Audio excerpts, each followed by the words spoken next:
Good morning, everyone, and welcome to PIER Economics Seminar today. My name is Don. I'll be your moderator for today's presentation. It is our honor to welcome Professor Peter Cramton, Professor of Economics Emeritus at the University of Maryland and an International Research Fellow at the Max Planck Institute for research on collective goods. Thank you. Professor Cramton is a leading expert in auction theory, with his research spanning across design of the auction-based markets, as the electricity market, radio spectrum, to healthcare and financial products. Beyond academia, Professor Cramton has played a leading role in putting theory into practice. He co-invented the spectrum auction designs used in Canada, Australia, and several European countries, and he has advised on the carbon auction designs, including the first greenhouse gas auction in the UK. So with his extensive experience in both theory and practice, today Professor Cramton will be talking about market design in practice. Thank you very much. It's a great pleasure to be here. I love coming to Bangkok and seeing my friends and enjoying the hospitality. Today, I am going to talk about practice. I'm also going to talk about theory. And the nice thing about doing work on auctions and market design is there's zero distance between theory and practice. Normally, academics, when you work on theory, remotely close to reality. You're off in outer space, and maybe some 100 years from now, what you do will be used in practice. But in auctions and market design, we are implementing the whole point. Design. Many of you, in fact, all of you, I'm sure, are familiar with mechanism design. So mechanism design is this wonderful theory that explains the possibilities of what can be done, recognizing incentive constraints, the fact that people will act in their self-interest, which we've proven for hundreds of thousands of years. There certainly is, some behavioral biases where the people actually do things that aren't interest, but they're trying to act in their interest. They just are screwing up. And so the behavioralists try to help them. And unless they're in marketing, and then they try to exploit the behavioral biases for their self-interest. Anyway, mechanism design is an absolutely wonderful theory. The thing that's so wonderful about it is how incredibly simple it is. You'll remember Pearson's optimal auction paper that appeared in Math in 1979.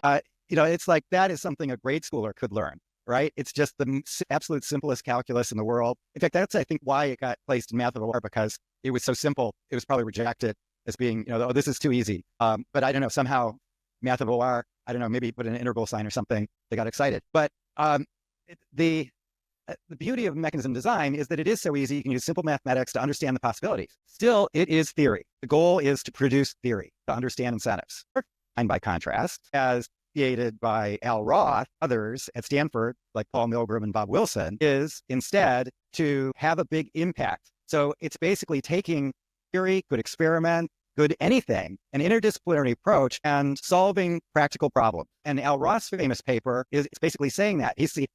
Remember, he stood up at one of the World Congresses and said, hey, we got an engineering problem. Economics is going to be more useful if we think of it as an engineering problem. We've got this problem we need to solve, and let's solve it using the tools that we know. We're experts in math and all these other things, maybe experiments or what have you, to how people actually behave. So let's put it to use. That was Al Roth's idea. Fantastic. And he got the first Nobel Prize for basically expressing that idea and carrying it out in his work, which was very much interdisciplinary and grounded on theory and experiment, scientific method, which is recommended. Really popular nowadays in the United States, but we do recommend it.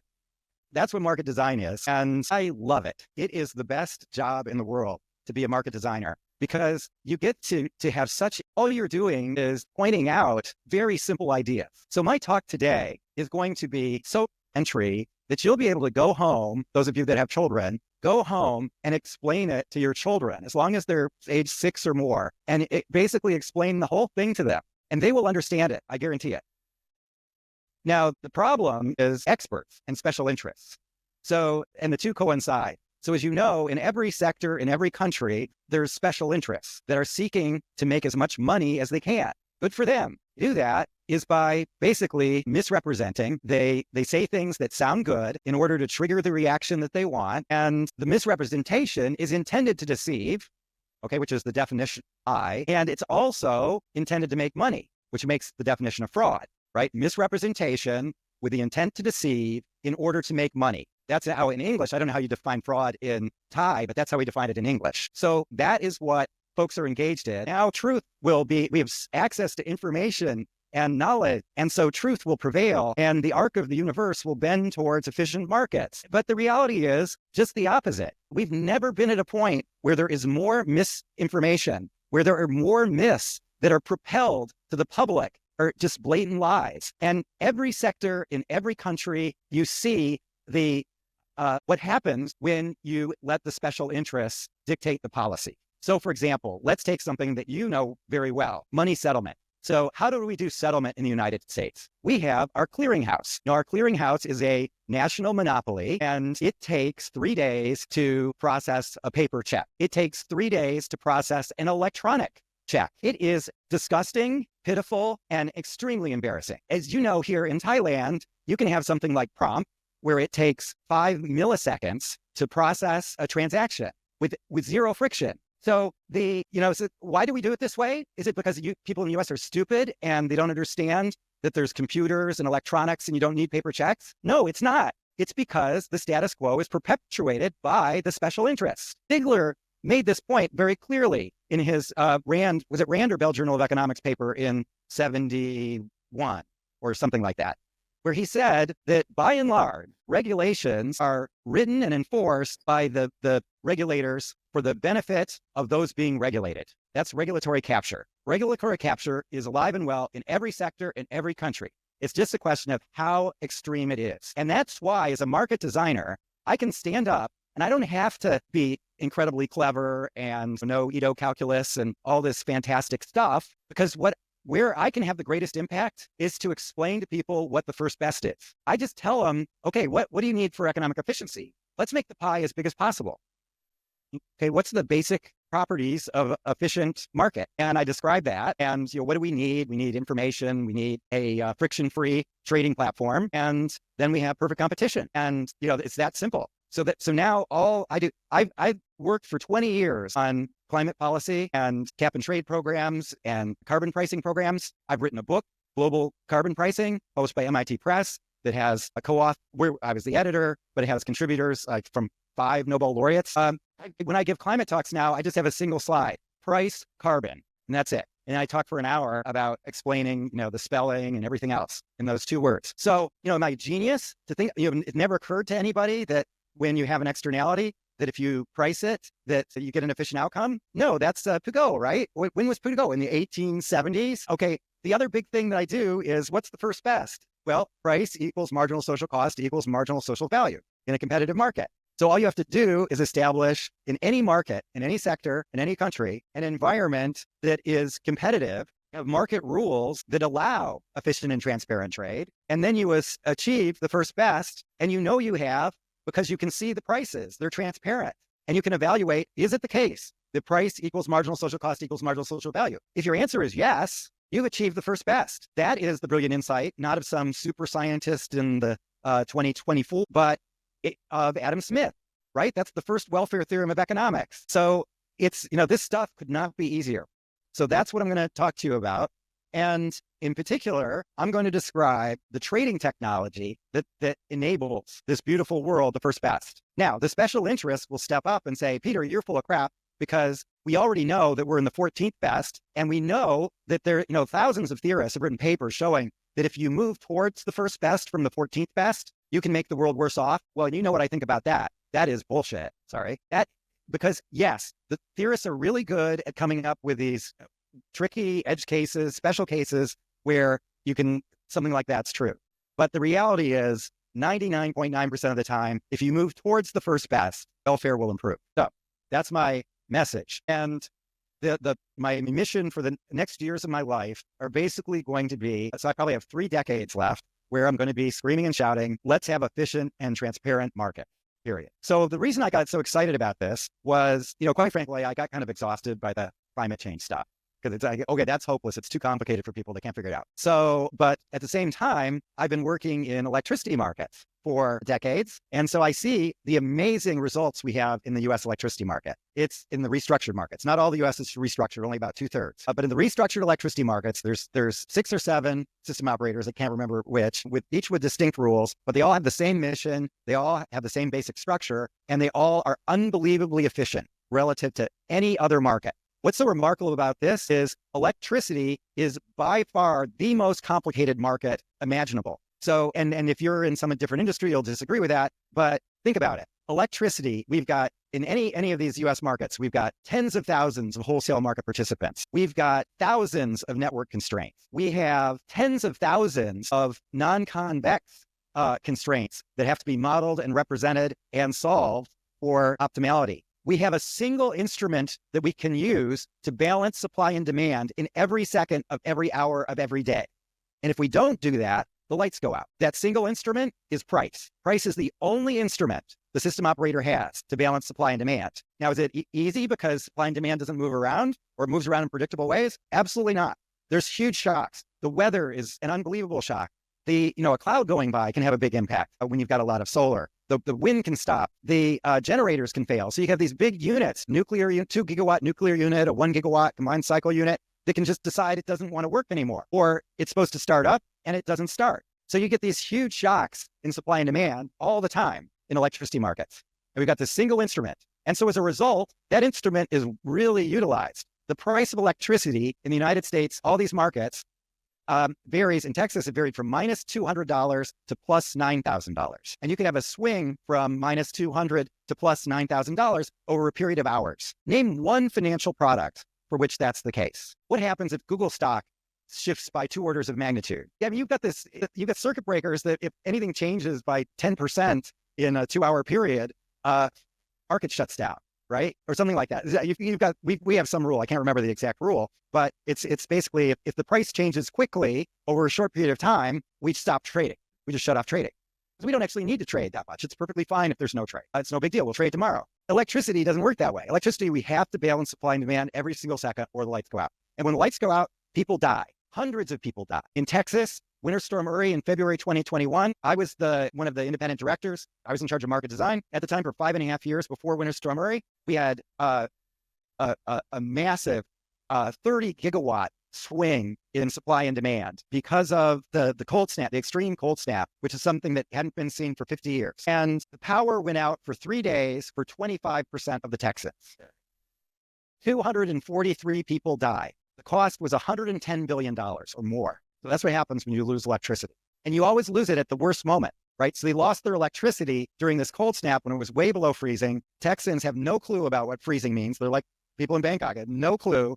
And so, their pipes froze. And then when it warmed up, all their pipes burst and they had huge flooding. And even the CEO of ERCOT, this operator, had this happen. So my point is, this is a tough market. It's not easy. In Texas, the system operator had 3,400 servers, has 3,400 servers doing computation.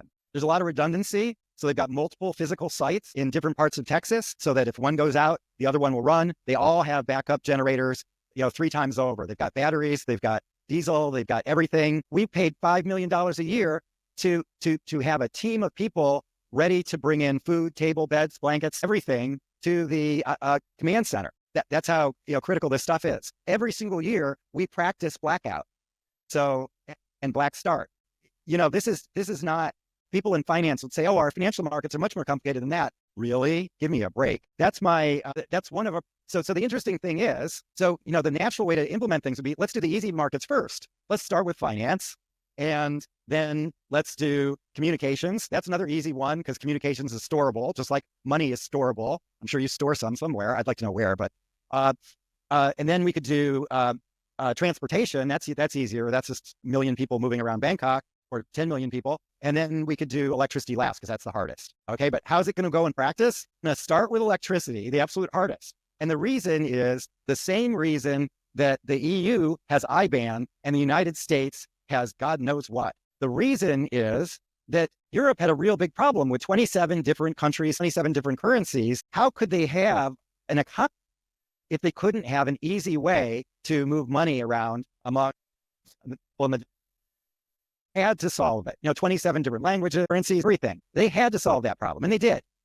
Because it's easily solvable, as you know, here in Thailand. In the United States, we don't have to solve that problem. There's only US dollars. So we could have like the world's worst system where a settlement company takes 10% for every dollar that moves, and that'd be totally workable. There'd just be a 10% wealth transfer to whoever this guy is. So that's why, so my point is, that's why electricity is going to be the first to implement. The second to implement is actually going to be communications. And Ken Fields, he works for a communication company, Rabata. And so he knows all about this and how difficult it is to get good ideas implemented in communications. How do we manage congestion in a communications network? And the answer is, we don't. We drop calls, reduce the quality of your connection, We, experience what we had here. That's what we do. And everybody's like, it's not that bad, just buffer. And, it's like, oh, big deal. You don't have quad HD for this stupid movie. It's all garbage anyway. So you might not feel that way when you have urgent call that you need to make, or you need, my communication here was pretty important and I was delaying a lot of people and you guys were with. And so I wanted to, have like urgent message privileges and have quick delivery and robust delivery. The first delivery failed, right? We tried and it failed. The second time it actually worked. But it did like 19 gigabytes of the 20 gigabyte file. And then it decided I'm tired and failed. So you can see that communication is not exactly at the state of the art, but we can make it state of the art. And Tuesday, I spent all day talking to your very fine NBTC agency, the staff and the commissioners, about the path forward in communications and how they can deal with their very serious challenge right now. As you know, mobile broadband is a duopoly here, a symmetric duopoly.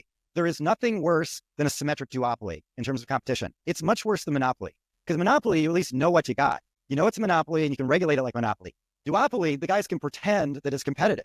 There's even a paper in the Bell or the Rand Journal, can't remember when the name changed, by Larry Ozabel and Ray Denneker, which is one is almost enough for monopoly, that the duopolists can actually tie themselves to the mast and commit to doing things that yield monopoly profits much more effectively than monopolists. You'll remember Ronald Coase's famous paper, I think in 71, which presented the Coase conjecture.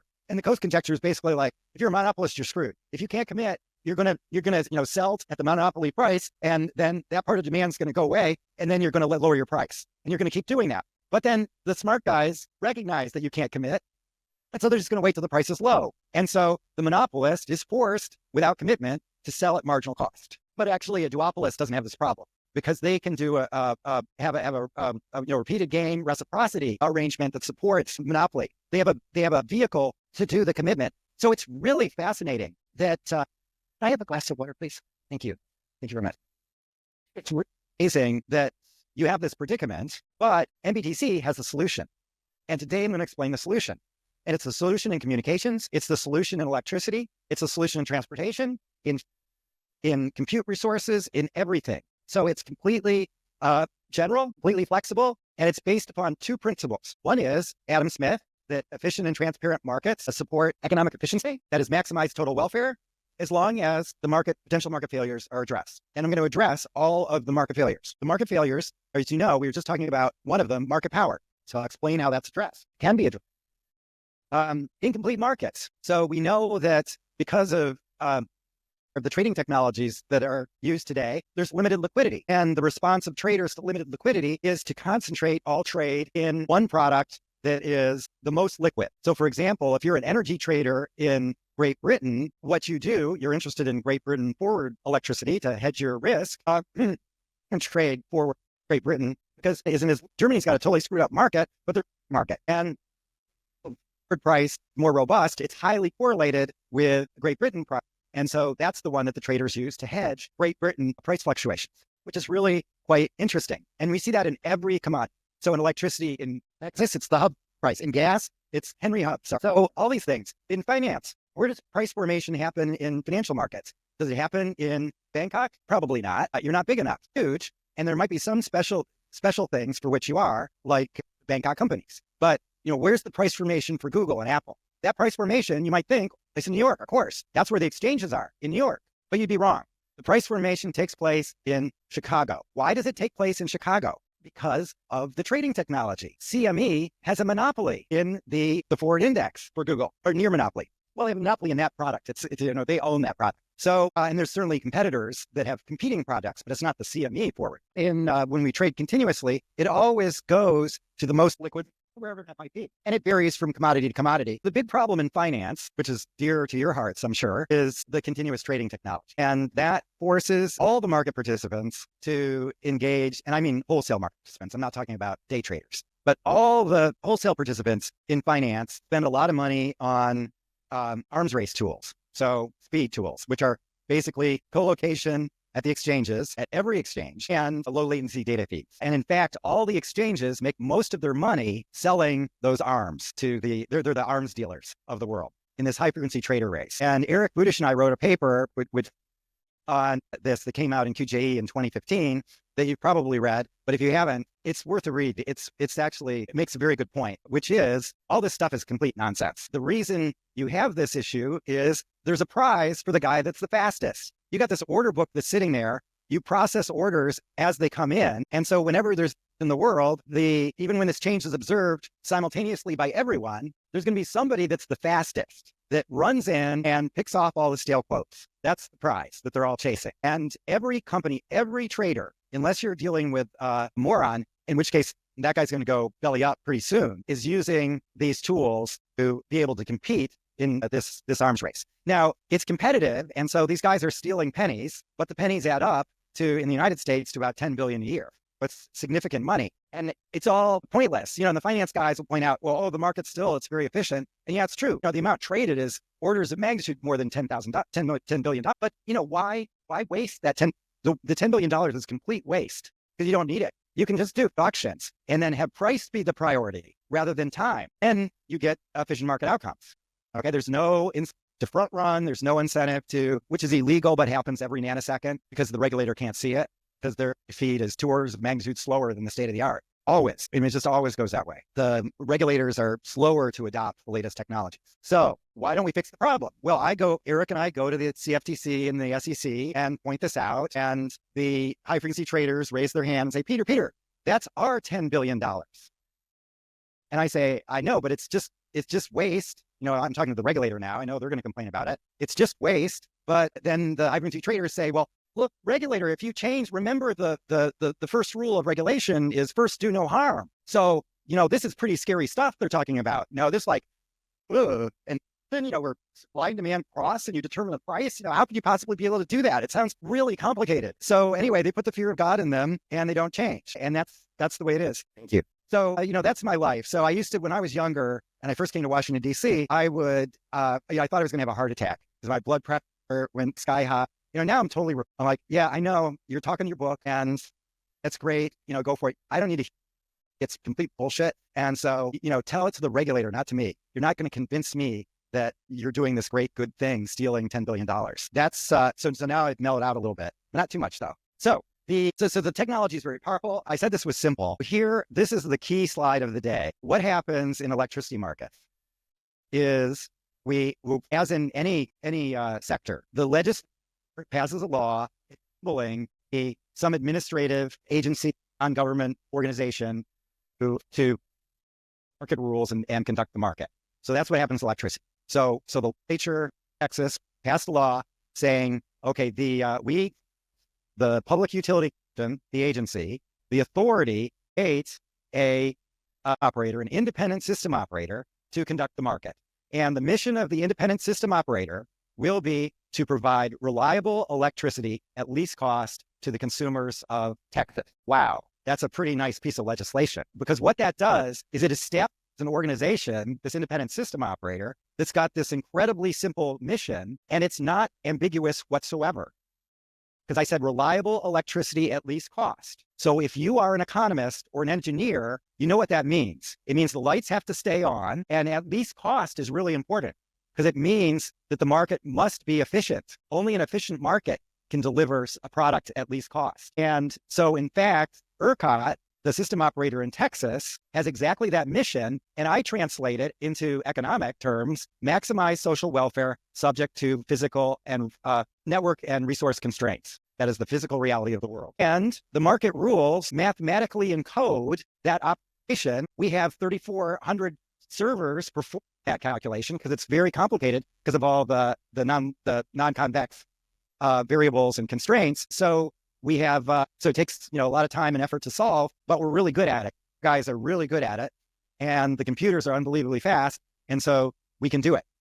So that electricity works in Texas. Now, how the federal government defined the electricity market was a little bit different. They said, we grant the Federal Energy Regulatory Commission, FERC, your ERC, Energy Regulatory Commission, with the obligation to regulate the electricity market, or everything was monopoly utilities at the time of this. So it was essentially to regulate the monopoly utility to charge just and reasonable rates. That's the language, just and reasonable rates. Lawyers love that language because what does it mean? It means whatever a judge says is just and reasonable. period. When looking at this quadratic, this actually is a plot of total welfare. So imagine we could represent total welfare with a quadratic.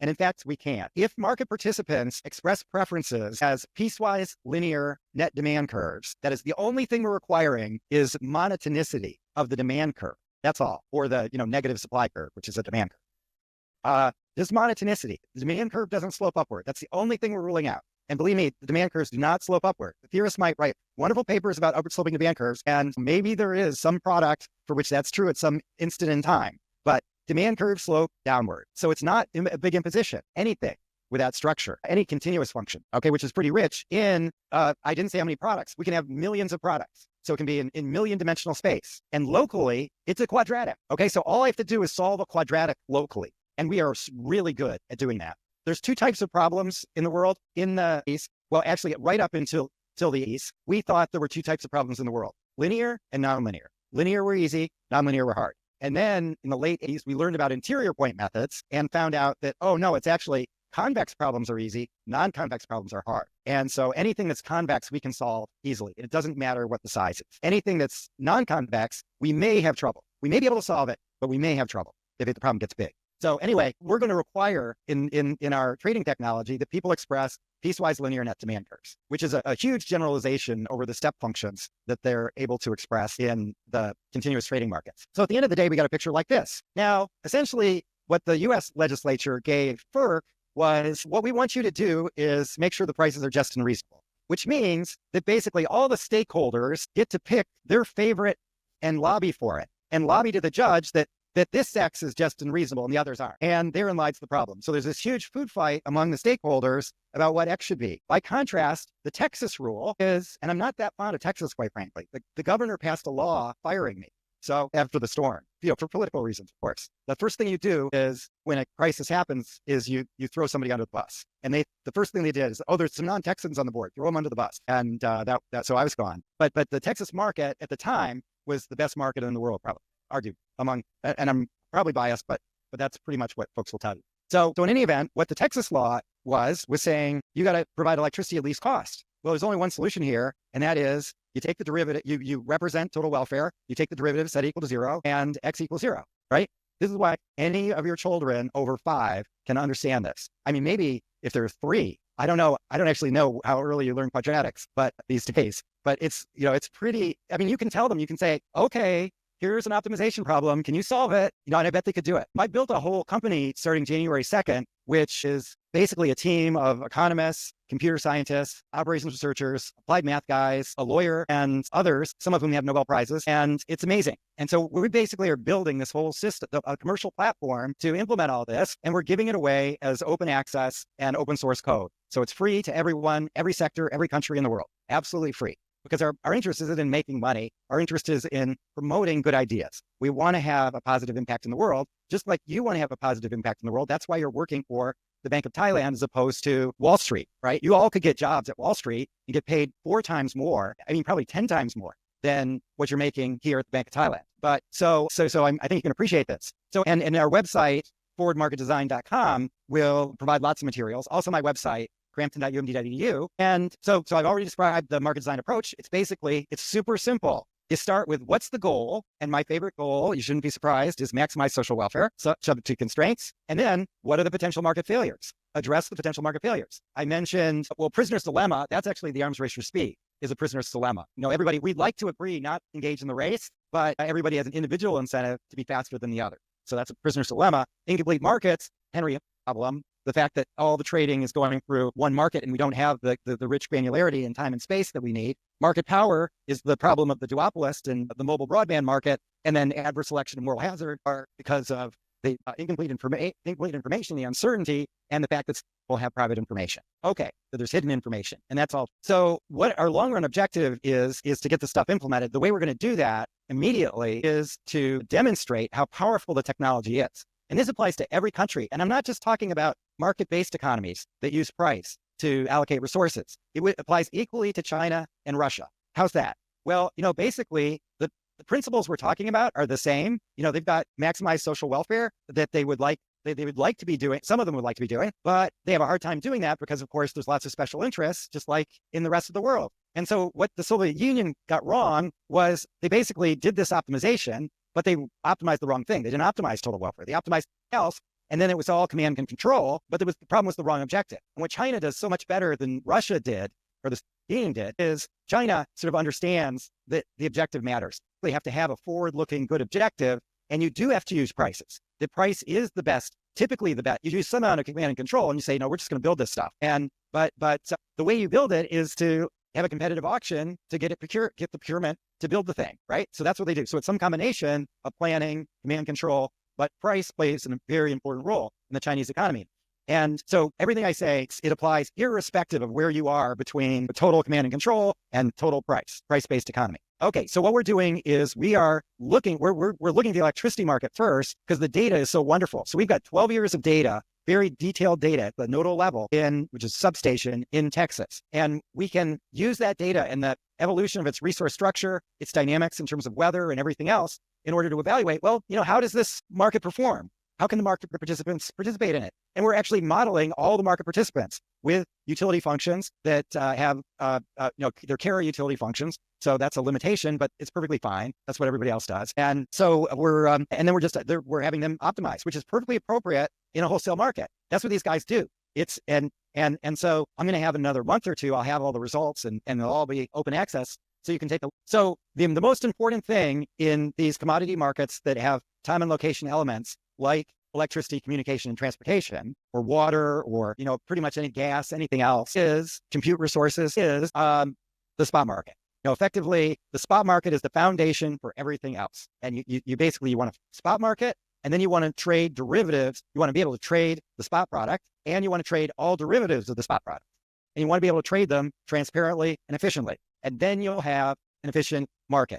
It will have the rich granularity in time and space, so you don't have incomplete markets. It will have it will address market power. How does it address market power? By market participants do what comes naturally, which is what every trader does, which is try to reduce the adverse price impact of their orders. They start at a particular position, they want to move to their ideal position, and they adapt their strategy, trade to target, in order to minimize their trading costs. And they establish they take arbitrage positions, moving away from their ideal path in response to buy low, sell high incentives. Yes, practically what we need is hourly. So basically we have a product. So there's the energy product that's what the consumer ultimately is interested in, is energy in real time. And so energy is the real-time product, and its time and location granularity is every hour at every location. And a location is the delivery location. And for the wholesale market, it's nodal. So there's 6,000 nodes in Texas. In PJM, there's 12,000.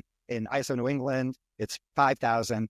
But it's every substation. So those things with all the wires that your boys are looking at and like, oh, that's really cool. So that's the granularity that today we need, is hourly. And all the spot market. So I should say the spot market actually in these markets, it started at hourly, and now it's at 5 minutes in the best markets. Because as you get closer to real time, you need finer granularity in both time and location. And so what happens is day ahead is still hourly in all the markets in the world. And it becomes either 15-minute products, 10-minute products, or 5-minute products about 2 hours before real time. So that's what you need. So it's totally manageable. It's not like, I didn't say 100 billion products. I said, it's about 1 million. So and 1 million is no problem. Yes. Well, yeah, the spot market you always have to have, because the spot market is what enables efficient settlement. So you need efficient, because all the markets settle by efficient performance. What's efficient performance? It means that basically if you differ by something other than the forward, then you will buy, like let's say you were supposed to sell and you don't have the goods to sell,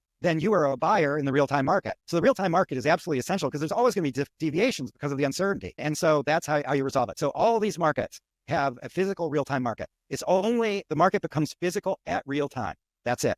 That last 5 minutes. Yes, exactly. Yes. And what the way it works is the same in all the markets, is basically as you move farther away from real time, the incentives to trade are diminishing exponentially. The concerns about the risk exposure from the different location is diminishing. And so what happens is when you structure the products optimally, you start with like 10 years out, it might be yearly energy forward. So you're doing tons of aggregation. And then 5 years out, they become monthly. And then 1 year out, they become daily. And then 6 months out, they become hourly. And then 2 hours out, they become 5 minutes. And then as technology improves, we can take that 5 minutes and make it into 1 minute. But you don't, the nonsense in finance. So, basically right now, everything is sub millisecond, right? In finance. And all that, the finance guys point to it as like, oh, wow, isn't it cool? We were able to trade so quickly, like get that information in the market really quickly. Well, what is the price of Google supposed to do? The price of Google is supposed to be about informing the capital decisions of Google and the Google investors. That's what it's supposed to be. Those decisions are not made on a millisecond basis. So hourly would be just fine for finance. But, Pete Kyle tells me, no, Peter, you need all these markets would crop up if you did hourly. And so unless you pass laws against them and you could enforce it. So you have to do something faster than that. And he says, yeah, probably, he's an expert for sure. He says 10 seconds. 10 seconds would do the job. But what we say in our paper, Flow Trading, is, and in the earlier paper with Eric, is 1 second. Well, let's implement 1 second. Now we'll give you guys the benefit of the doubt and do 1 second. And my laptop can clear all the securities in the world in less than a second. So this is not a big problem. Whereas all the exchanges, they've got massive rooms of servers and all this nonsense. And it's all because for co-location, it has nothing to do with computation of anything. They don't do computation. They sort numbers. That's what they do. They sort numbers. Which is the biggest number? Which is the next biggest number? And actually, they aren't interested in the next biggest number. They're only interested in the biggest number and the second biggest. Because, and then they're doing a comparison. And then one's setting the price and one's on the side on and which direction it is. So that's all they care about. And yes, your 5-year-old knows algorithms to find the biggest number and the second number. Okay, so this is just showing the variation in prices, and there's lots of it. We're going to be able to go through slides really fast now. So more variation. This is the mirrored order curve, and so this is the margin, the setting. It's extremely competitive. This is the different resource types. So spot market model is basically our spot market, because the US market has a day ahead market and a real-time market. The day ahead market is the hedge of the real-time market. So that's for scheduling the resources. And we need that because of the startup cost. It might cost $100,000 to start up a big combined cycle unit. So that's a big non-convexity that you have to have in the existing world. And so that's actually kind of nice. So when we're talking about spot, I actually mean day ahead. So that's actually easier. But everything that's forward of day ahead, we did eliminate all the complexity, because there's no need for us to model the network and resource constraints, because they're implicitly embedded in the price expectations, right? If you think there's going to be congestion and the price in this part of Bangkok is going to be twice as high as another place, that price difference is reflected in your forward net demand curve for that product. So that's why it's like the magic trick that removes us from all complexity. So essentially what I'm talking about is we have a convex optimization problem by assumption of the way we're accommodating bid expression, by requiring that the bidders express their bids through piecewise linear net demand curves. And the only constraint we're making, they can express anything that can be represented in million dimensional space that is monotonic, monotonic demand curves. That's all. You need more than just forwards. You need options. And why do you need options? Think about it. So you're an electricity supplier. You've got 1 million Bangkok customers that you're supplying electricity to. You know what their shape looks. You've dealt with them for years and years. And so you have a pretty good idea on how their load shape varies with weather and so on. But you know also that the gigawatt combined cycle unit could go down and would have a huge effect on the price. You know that a cold snap might come in. I don't know if you've ever had a cold snap here in Bangkok, but bad weather can come in and have a huge effect on the price. So the price could move orders of magnitude. And that movement can also affect not just the price, but also the quantity demanded. So that's what happened in Texas. You have a cold snap in Texas, everybody turns their heater up full blast. Most of the heat in Texas is electric, and the electric heat, you might think, oh great, it's efficient heat pumps, but it's not. They have heat pumps that are designed for Texas, which means they just turn into toasters at low temperatures. It's just resistive heat. So it couldn't be worse. And so they, because it's like it can consume, resistive heat can consume, arbitrary amounts of electricity, right? Whereas your air conditioners, I've noticed this in Bangkok, my hotel room, actually the entire hotel, the temperature fluctuates. Why does it fluctuate? It's hot in the afternoon at 2, 3 o'clock. You've all been in these places. It's hot at 2 and 3 o'clock because the air conditioner is working at 100% and there's so much solar heat coming in that it can't keep up. And so air conditioners naturally have a limit. And so basically electricity demand is capped. So what's really bad is not summer, but winter. Winter is really bad because then if it's super cold, you're using all this resist heating and the consumption of electricity for resistive heat is infinite, because you can do things like plug in your toaster and turn that on. Well, that's not enough. So then, fire up your stove full blast and open the oven and you've got you're desperate. It's freezing. So It's just consuming all this energy. So here that you just have the heat, and it makes your electricity situation much better because basically it just caps out. When it gets super hot, every air conditioner in Bangkok is going to be at 100%, period, all the time, 24/7. And so the guy knows that, your demand goes like this. It goes up, and then it is a flat liner. So that's really great. But we don't have that in Texas. And so we need the options. Why do we need the options? Because of the quantity risk. So the trade to target strategy is going to be to buy your expected need in energy, okay, based upon your best estimates of what you're going to need. But then you buy the right tail in options. So because if you bought it in energy, then you'd be going to the real-time market selling energy all the time if you covered your right tail with energy. So you cover your right tail with options, which is energy if you're above the strike price, and the strike price is high, like $1,000. Normally the electricity price is $25. So when you get to $1,000 price, so it's not going to kick on very often. And this is one other reason why electricity is so much more complicated than finance. In finance, you have prices that are normally distributed or log normally distributed. I'd say they're probably log normally distributed. They never go negative. Electricity, we have sort of this dual system where we have the normal times, which is log normally distributed, but much higher variance than any financial market. And then we have the near shortage situation. And near shortage, it's also log normally distributed, but it's way out there. So the distribution, when you plot it, looks like a log normal, with a lot of mass in the right tail. And then it goes along. And then another spike the magnitude away. So it's this dual peak situation. Okay. And so we have to model that and work with that. And we do. And it's like, there's very nice regime switching models. That is what we use. And it's very nice. Even when you have millions of prices, here I've got hundreds of prices. It's not that complicated. Okay. This is talking about risk. This is really fascinating stuff, but I don't have time to go through it because we're looking at different risk profiles and how it changes things. This is actually representing the whole surface. That's fine. We can just keep going. Effectively, you got this million dimensional surface of preferences, and it's pretty interesting. But here's the trade to target strategy. It's just going to be this linear curve. Next.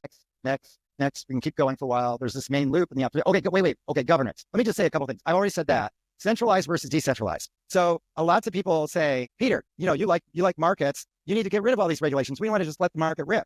That's what we do in the gas market, which basically is there is no regulation in the gas market. It's almost completely unregulated. There's no transparency of price or quantity, and it's a mess. And it's got all these problems. It works okay because gas, unlike electricity, you can store more readily. But in a crisis, it's a total disaster. And that's why the gas problems were why we had the crisis in Texas. That was the proximate cause of the disaster, that the combined cycle units could not get gas. They did not have fuel. If you did not have fuel, they had backup fuel, and they used their backup fuel, and they ran out of their backup fuel. And there was not transportation because the roads were all messed up because they don't have plowing equipment. So my point is, first of all, there is no market that is let the market rip.